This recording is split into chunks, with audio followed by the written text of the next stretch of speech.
We have a Cancer Good Sauce ConAgeddon auction currently online. You can find all the details on our Twitter accounts. Without further ado, let's bring out Zach McGowan!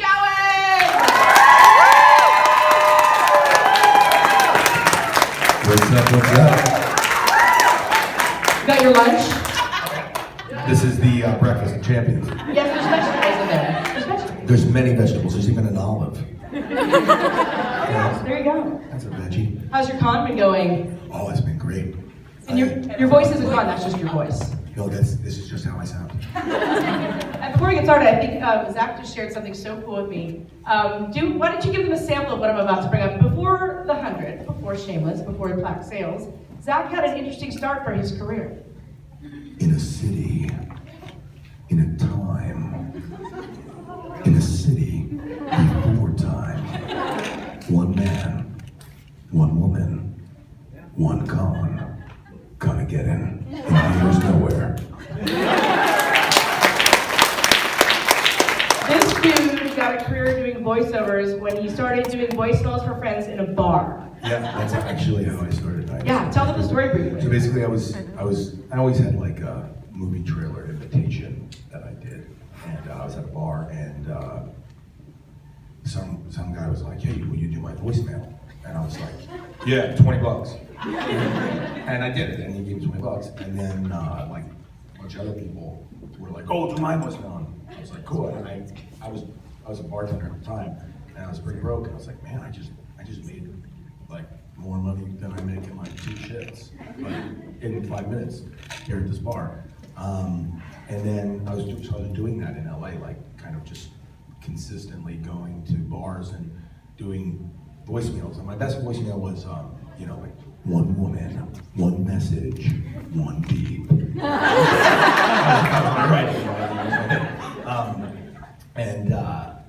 And then I was doing that, and like this independent filmmaker was there, and he was like, "Oh my God, you're one of those guys. I just made this movie, and I need to make this movie trailer, and I was trying to get it done, but it's like so expensive, and blah, blah, blah, blah, blah. Like, could you like hook me up?" And I was like, kind of playing. I was like, "I don't know, you should talk to my agent." I didn't even have an agent. I was like, "I don't know." And he was like, "Would you just like come? I have a recording studio at my house. Like, you just come and do it. Like, what's the cheapest you could do it for?" And I was like, $1,000.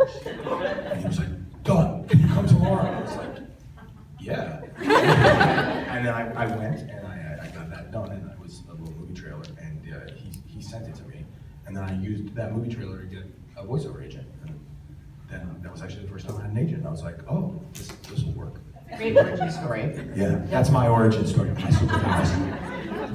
We have some fan questions, but then we're going to open up the most of the panel for your fan questions here at ConAgeddon. So, at Courtney May would like to know, who would win in a fight? Roan, Vane, Ivanov, or Jody? And for those of you who don't know, those are his previous roles. I don't know. I don't know that they can fight, because they all can't exist in the same place at the same time. Technically speaking. Technically speaking. But, I think out of those, probably Ivanov and Vane and Roan are the fighters among them. I think that Jody, while he probably could, is more interested in not. I mean, like when he's with a person, he doesn't want to fight. He's a sex addict. He wants to have sex. So Say he would show up naked to distract them, and that would help. He would do the helicopter or something. Visual. Good answer. At MJ Lupin 22 would like to know, how long did it take to train for the fight scenes in season 4 and then on to that, like the conflict? I think, it's obviously, the training for those kind of things actually is like my whole life. But as far as the specific little time period, the 100 shoots very fast. It's a network show, so there's only like 8 days that we shoot an episode. So, and the next one is being written, and it's very fast. So the Conclave, I think I only got 2 rehearsal periods for all those fights. And in fact, the big fight against the big guy with the hammer, we never even rehearsed that. And I met him on that day, and he just started that. And so I had that shield, And there really actually wasn't all that much choreography in that fight. That was basically just me trying to survive behind the shield. Do your own stunts? Yeah, I do my own stunts. Every once in a while they have a double. The insurance company won't let you do something. And usually it's insurance companies that stop me, not me. I'm like, I'll jump off that. Like, let's go jump. You know. We recently did a panel Unity Days with the props team, and they kept talking about how Rowan's swords were the ones that broke the most, and sometimes you can get the blackened splinters, and like, how many swords do you estimate you went through? I always say that if something is possible, like if it's possible to be broken, I will break it. Is what I tell like props teams and costume departments. Like, I'm like, I look at it and I'm like, it's beautiful, but I'm going to destroy this thing. And they're like, can you please not? We only have 3 of them. And I'm like, well, I can make this fight scene look like a hug, or I can make it look like we're trying to kill each other. But if I'm making it look like we're trying to kill each other, we're going to break this. Did you have a favorite weapon of Rowan's? Well, actually, that shield was my favorite. I had never used a shield, and I realized I'd been in like all of these, stunt fights with a sword, but I had never used a shield, and I was like, man, these things come in handy. Because one of the hardest things to do in fight choreography is contact, because that's when we hurt each other. Most punches, for instance, like you don't actually hit someone, you turn your head and there's a space between. But in swords, you can have contact, but then if you're trying to contact the body, you can't, you'd be basically smacking someone with a sword. Even if it's not sharp, it still hurts. But the shield allowed for so much contact and so much just like, I guess, drama from that. And then I was doing it and I was like, man, I want to make Gladiator. This is awesome. I just want to have a shield and just no lines. What was it made of? How heavy was it with the shield? It wasn't that heavy. It was basically it was a bike tire that had the spokes out, and then there was this was some sort of like composite plastic that they put on the front. It wasn't that heavy, and it had a thing. The props were like, it's really too heavy. You're not going to be able to. And I was like, no, it's fine. Yeah, so I think that was actually, and I only got to use it once, and then he like ripped it off. But I really liked that shield. It was pretty awesome. Did you like your crown? I did. I love my crown. And it actually, it's funny because a crown, like a hat will fit anyone with the same size head, but because it like moves. But a crown, since it doesn't move, it like has to be actually like fit to your head. And it turns out that me and Jason have the same head, because it's on Jason as well. Okay, before we turn it over, I'm going to go to some last questions here. At TWIW would like to know, how long did Roan and Echo know each other, do you believe? And were they ever more than just friends? I always pictured that they grew up together, just like him and Antari and her, and I always pictured the childhood in Azgeda being quite a rough one. Like, it's almost like, I think it was, it was in one of the recent Star Treks, they go to like, they go to one of the worlds and you see like the kids training to fight, and they're in these like little holes. They live in their own little hole and they're kind of being trained to be warriors. I kind of always thought of it like that, like maybe that's what our lives were like cages or, Spartan type things. And then as far as a relationship, I mean, it's possible. Tasia is a beautiful and amazing person, so I can imagine if he was single at the time and she was single at the time, that they probably, and they were lonely in the post-apocalyptic world, that may have happened. You didn't see it, so I don't know. And when,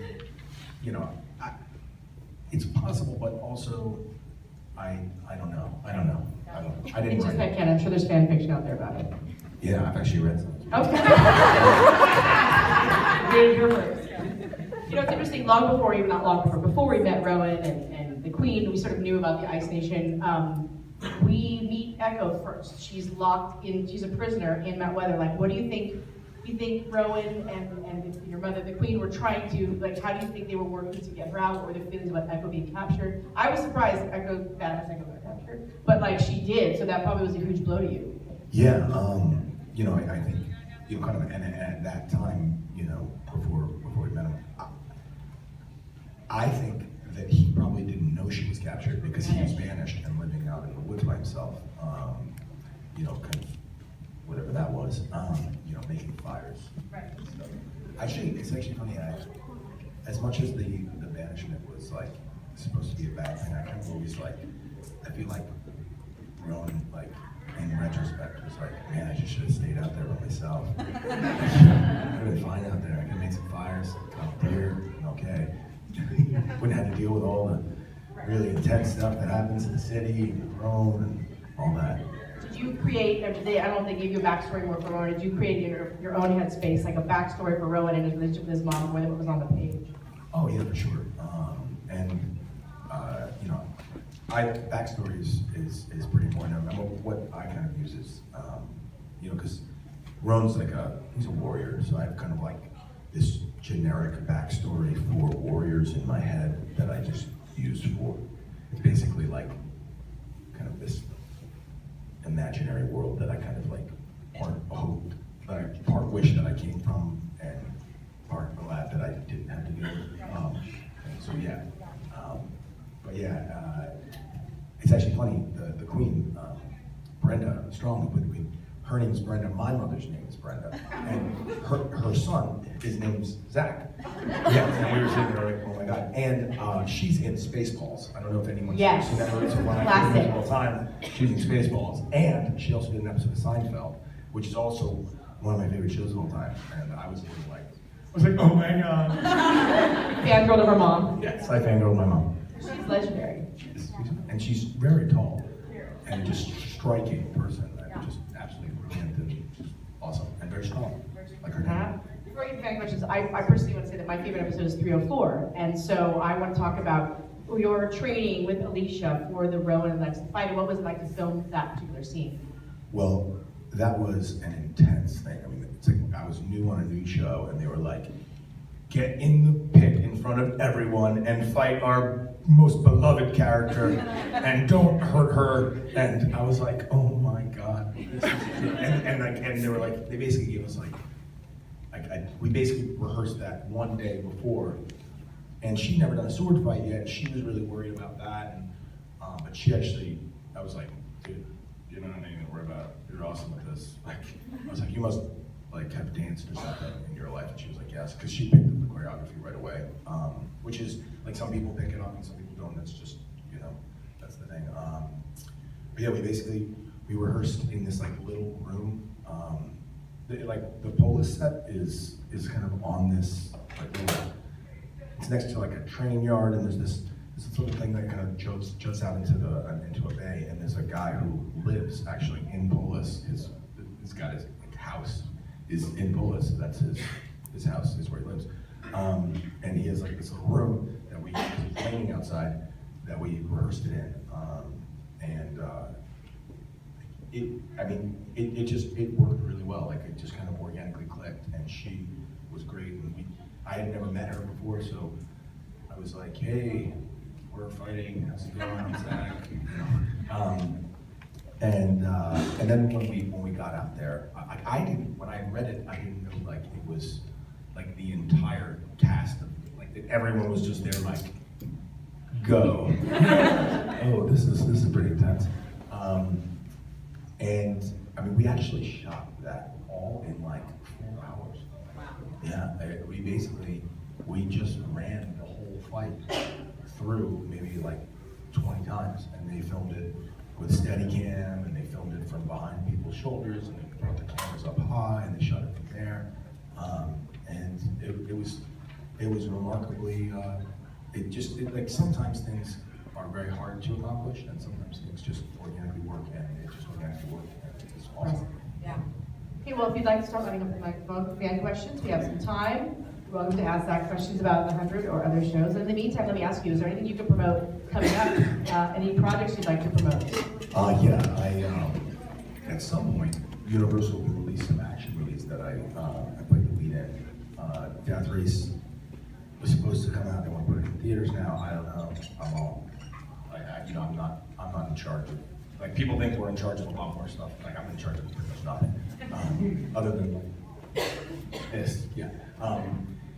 So Death Race will be, it actually came out really great, I watched it, it's, like, if you like, I mean, you guys all are pretty cool with violence since you watched The 100, so it's a violent movie, but it's, you know, it's pretty awesome. I also recently played the Scorpion King for Universal, which was really awesome.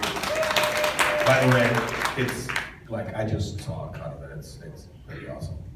Like I was like, I mean, you know, it's like the funniest thing about being an actor is that like you actually, you're like, you kind of like sometimes find yourself like fanboying yourself. Like, this is weird, but that guy's so much more awesome than me. But it's me, but it's not. Like, but that movie is great. I have another movie coming out. I think they've changed the name now to 15 Rounds. It was one point called American Brawler. That one's coming out. There was some sort Busy dude. of lawsuits or something. Yeah, it was so, I you know, again, I don't get to decide those things. And then I have a movie called The Bruce that's coming out as well. Where I do a Scottish accent. I'm not going to do it here so that you have to watch the movie. You know, whenever you do a foreign accent, I mean, basically you're just hoping that the people from that place like it. And I got signed off by William Wallace's grandson. So, and he was my accent coach on it. So, That's cool.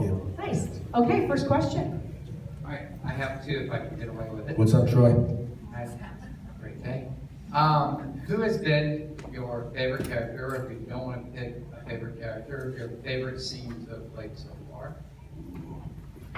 You know, on Shameless, I got to work with Joan Cusack a lot, and she is just amazing. So I think any time that I was working with her, like, because I'm just been a fan of hers forever, and even though I was also a fan of Bill's, like I'm a huge fan of Bill Macy as well, but that was just like a unique experience, getting to know her and work with her and just see how she works. And it's essentially any time I was like in the presence of like her greatness was just like an amazing experience for me, especially because it was like my first big TV show gig, and I was like, oh wow, this is pretty special. So I think that will always stand out because of just how special it was, and because I've been watching her forever, and she's just amazing. If you could pick any person, present or past, to spend an hour speaking with, who would it be? You know, I mean,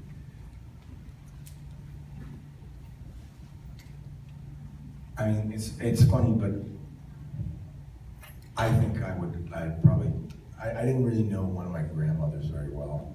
She died when I was young. If I could, I think I would probably talk with her, because you know, I don't know her, so that would be really cool to do, I guess. Nice. Thank Sorry to you. be like buzzkill with that. Very sweet. All right, so one of the things that always stuck out to me about Roan was he does have a very strong sense of honor. It might not necessarily always align with other characters, but he does have his own rules that he kind of follows. I thought that was interesting contrast to his mother, who was very much like, yeah, I'm gonna hide this secret night blood and do whatever I have to. So my question is, where do you feel like that kind of came from in Roan, as it doesn't seem like it was something that was really a part of his childhood? Well, I think it came from my sense of honor, and I think my sense of honor comes from my dad. And just we never met Roan's dad. I thought maybe that since obviously Brenda's character was not that way, that maybe there was a dad who was, and that maybe that had kind of passed to him. That's what I kind of, that in my mind, what I'd said. Like, you know, it's all until they write something else and that totally contradicts that. You know, like, oh, I guess I never knew my dad, or something. You know, so I think it must have come from that. And I don't know. I mean, like that's where my dad's a Marine, so like I grew up with that. You know, you do what you say, and you say what you do. You don't lie. Just be straightforward. It's much easier. You don't have to like lies that you have to remember that way. So yeah, maybe it came from his dad. Thank you. Thank you. And I also thought maybe that his dad is the one who branded his face too, which I was like, maybe he doesn't like his dad, or I don't know. I was talked about that. I was like, when did that happen? Is that like a bar mitzvah, or is that like, what is the Not a great rite of passage. Yeah, or do they do that like, is it like circumcision? That happens before you remember it, like as a kid, or is it like, now you're a man, let me just burn your face. Fun with the Ice Nation. Hello. Hi, I was wondering why you think Roan had a soft spot for Clark. Because she's awesome. That's the obvious. Besides that, I think he respected her. I think, at first she was a means to an end, right? She was like, if I just pick her up and bring her, I'm gonna be, life will be easier for me. But I think during their time together, he realized that she's, that she and him share a lot philosophy-wise, and that he just respects, the making tough decisions is tough. I was talking about someone actually today that, you get older and you realize that sometimes there are no good choices and that you still have to choose. It's kind of like you go to an ice cream parlor and it's like puke flavored ice cream and this one, and you're like, I don't want any of these ice cream. Someone's like, you have to get ice cream, and you're like, it's like at the puke ice cream. It's that, and I think he respected that element of it probably. Yeah. Hi. First off, I just want to say thank you for doing that Thrashy Smokes Calculate for 20 years Boston accent voice yesterday. I loved it. It was really funny. Thank you. And he's in the Boston. I don't know that some people are here from Boston, some people are not, but it's fucking awesome. And my question is kind of a silly question, but based on things that I saw and heard yesterday, if you came into the show earlier and storylines were swapped, could you and Bob Morley have done the Sky Person and Grounder Romance? That definitely probably could have happened. I would have been very lucky because Bob is, we all know, very lucky man. So I think, I think that could have definitely been a possibility. In fact, I actually brought up to Jason, I was like, because they didn't really ever give Roan a significant other. I was like, maybe he's gay. There's a fluidity among all the grounders. Or maybe he's not. I was like, I don't, I've seen somewhere Rowan is like asexual. Yeah, or maybe he doesn't want, he's not interested in that. Okay. He just wants to fight. Okay, thank you so much. Thank you. Hi. First, can I just say I'm very excited to see that your character is back on Agents of S.H.I.E.L.D. next week. And so my question is, now that you're off the show, will you continue to watch the show when season 5 airs? Yeah, of course. Not only because I'm a fan of the show, but because I try to support my friends and stuff, watch their stuff. But yeah, of course.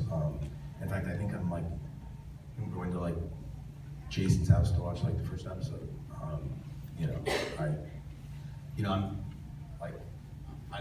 I'm friends with him, so yeah, I'll definitely watch it and enjoy every last bit of it. In fact, I'm very excited to see, what they do with it and all that. So, Did they give you any spoilers? Did they tell you anything that's going to I happen? know everything.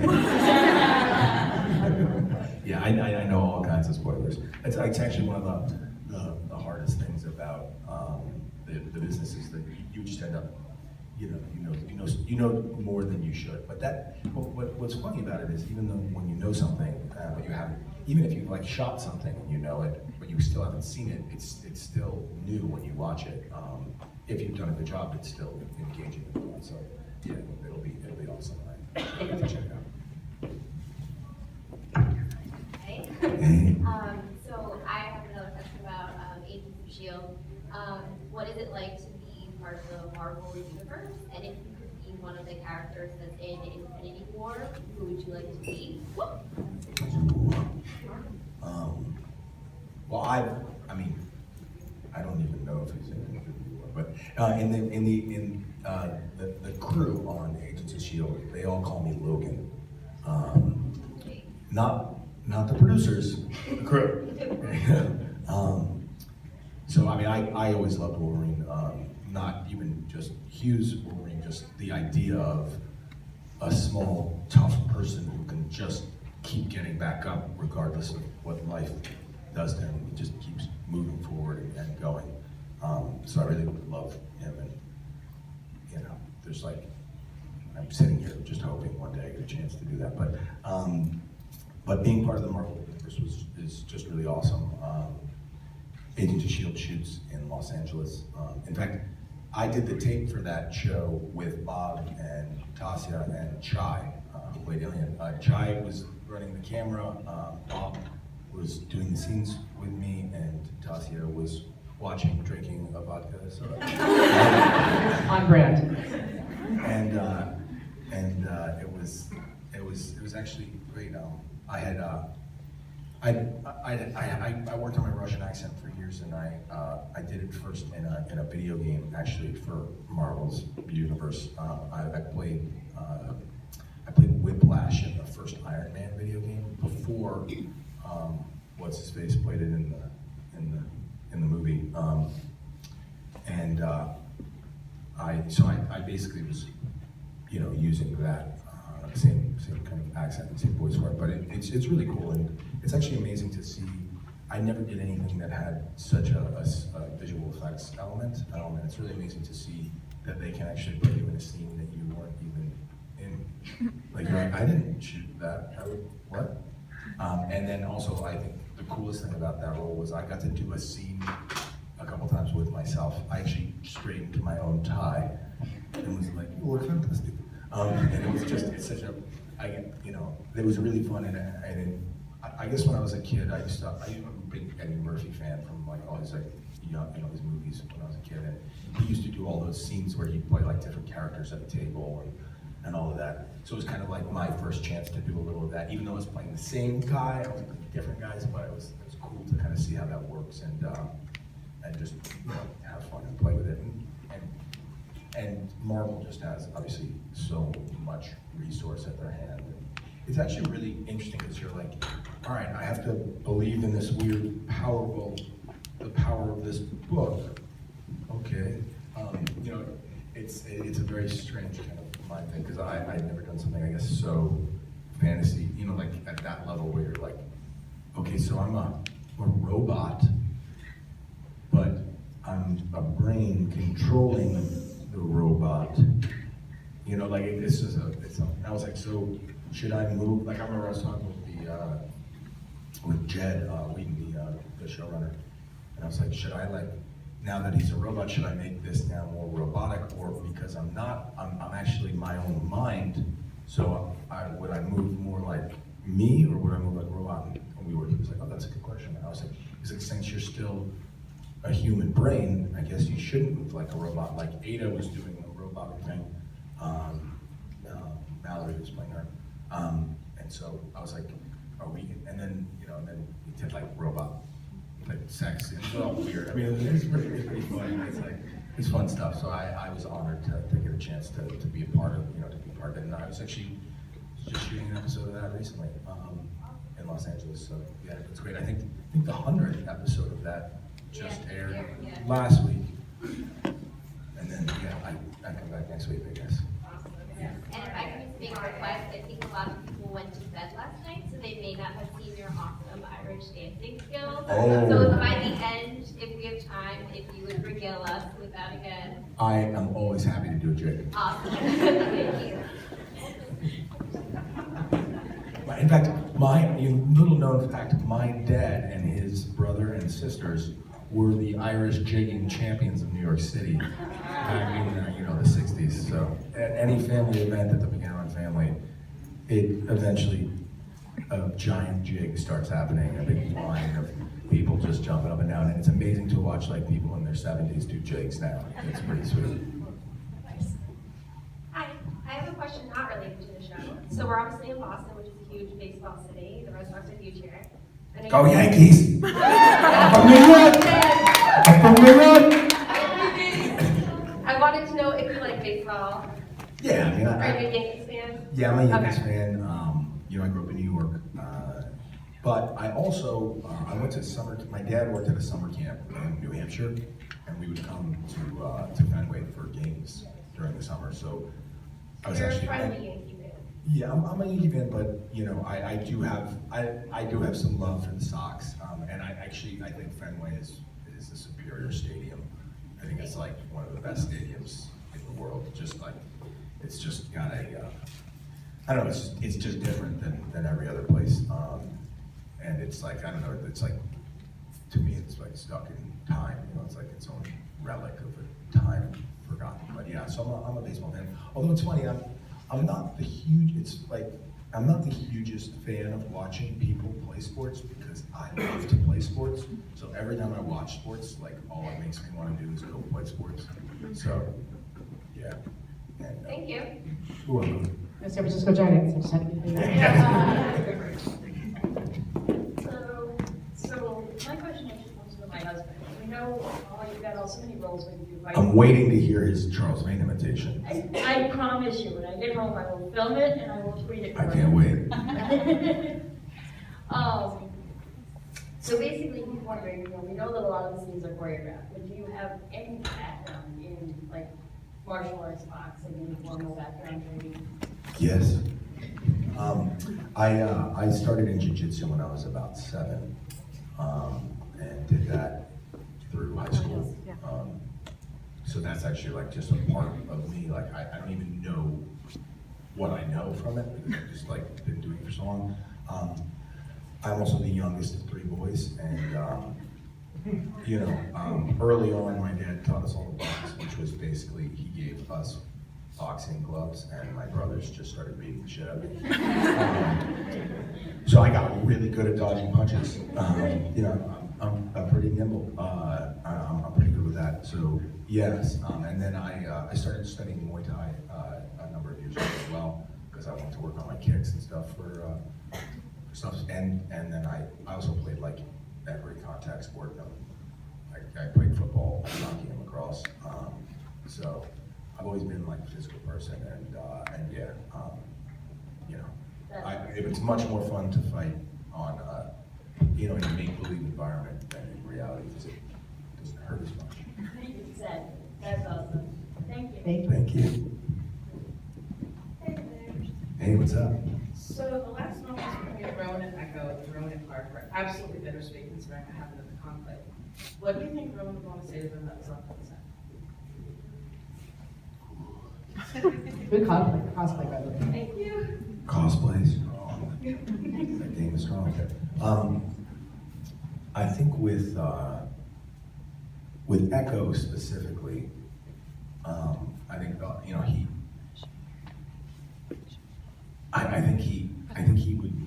I mean, I always felt bad personally, like Zach being like, "You're banished, Echo." Like I didn't that I felt really bad about myself. So I feel like that was like that was something that they would have needed to talk about, and probably he would be like, "I'm sorry, I banished you. You didn't deserve that. You were just trying to help, but you're a liar. You have no honor." That's one. I think with, there's probably so much left for them, him and Clark to talk about. So much in the sense of that last conversation they had. He was kind of a dick to her. He was like, "I know you don't think it's over, but it's over. Like, fuck off." Basically, he was like, "You're a liar." Basically, he's like, so there's a lot probably to go with that. And then with Bellamy, probably sorry I stabbed you in the leg. He'd probably been like, "Sorry I shot you in the shoulder." Like, go, bro. How do you think Roan would have done in the bunker lockdown there with 1,200 people and Octavia and leadership role? I mean, it'd be very interesting. Oh, God, he would have been just miserable down there.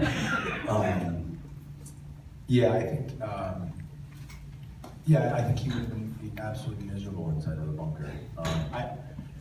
He's not much for running and hiding, like, he's more like, "Come at me." you know?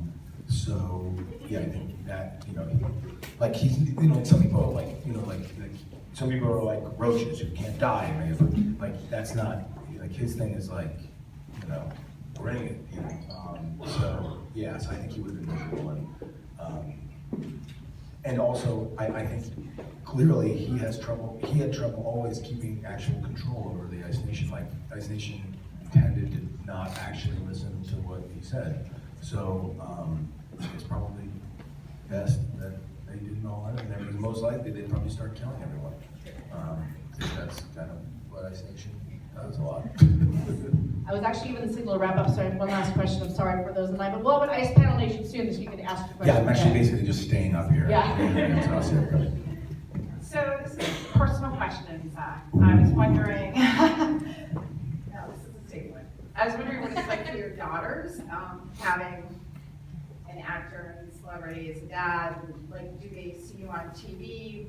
What is their reaction to all the fan adoration and, you know, So, being like yeah, the so- photographers, all of that? So yeah, well, I mean, they have always been aware that Daddy's an actor and that he's on shows and that other people know Daddy from this or from that. They've always been aware of that.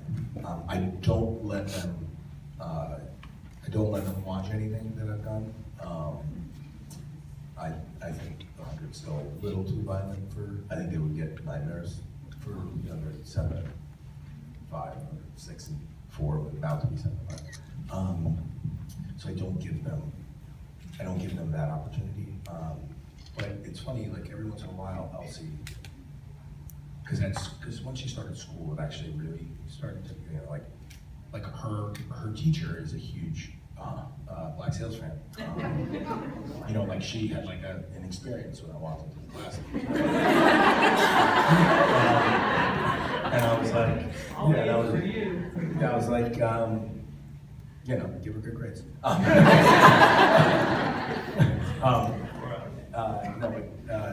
So I think that element of it, they're aware of it, but I try to, like every once in a while, like Elsie will be like I'll hear her talking with someone and she'll be like, I'll hear her be like, my dad's famous, and I'm like, you're in timeout, go up to your room. And she's like, what? And I'm like, I told you, like, when you sound like a brat and you're doing that, that's just like, don't, you know, be respectful and don't, you know, that's not cool. Don't be like, like that's, you know. So I do that. Nellie, my youngest, isn't quite as aware of it yet, but she is. You know, like they're, like to them, they're like, mostly they're just like, why do people want to talk to you in the grocery store? You know, like, I would. you know, like, I don't know. Yeah, like this is, they like so much stuff I did. I don't know. You know, to me, like all that like fame and all that stuff, like, I don't even really know how to define it all or what it is and all that. So I just try to keep them like, I try to keep my feet on the ground, try to keep their feet on the ground. And, mostly they're happy that, you know, that's allowed them. Like I would explain to them, like this is what Daddy works in, like that's how we have a house, and like, you know, that's why you get to go to school, and like, you know, all of these things, like, you know, how, you know, you guys were like, why don't we have a pool a couple years ago, and now we do, like that's, you know, that's what it all is. So I try to keep it like that. I don't know if that answers it. Hey, let's give a hand. Bye.